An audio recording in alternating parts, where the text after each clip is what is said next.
బలరామ పౌర్ణమి తెలుసా మీ అందరికీ బలరామ పౌర్ణమి యొక్క శుభాకాంక్షలు. బలరామ పౌర్ణమి రోజు బలదేవుడి యొక్క ఆవిర్భావం జరిగింది.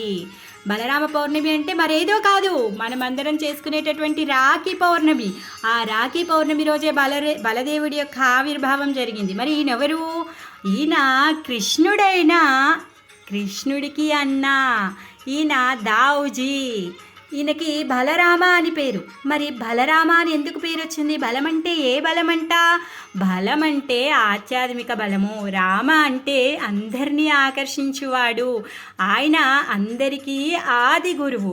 ఆయన మనందరినీ ఆకర్షించి మనందరికీ కూడా ఆధ్యాత్మిక బలాన్ని ఇచ్చి మనందరినీ కూడా కృష్ణుడి యొక్క భక్తిలో నియుక్తి చేయగలిగేటటువంటి స్వామి.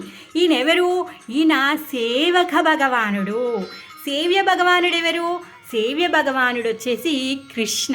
ఈ కృష్ణుడికి ఎప్పుడు కూడా తిను సేవ చేస్తూనే ఉంటాడు.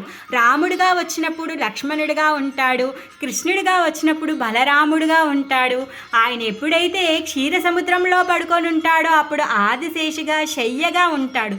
ఎప్పుడు అనుక్షణము క్షణక్షణము కృష్ణుడి యొక్క సేవలో ఉండేటువంటి సేవక భగవానుడు శ్రీ బలరాముడు. ఆయన యొక్క ఆవిర్భావము ఈ రాఖీ పౌర్ణమి రోజే. ఆయన అందరికీ ఆధ్యాత్మిక బలాన్ని ఇస్తారు. సో మనం అందరము ఆయన యొక్క శరణాగతి పొందుదాం. శ్రీ శ్రీ బలదేవకి జై, బలరామ పౌర్ణమికి జై.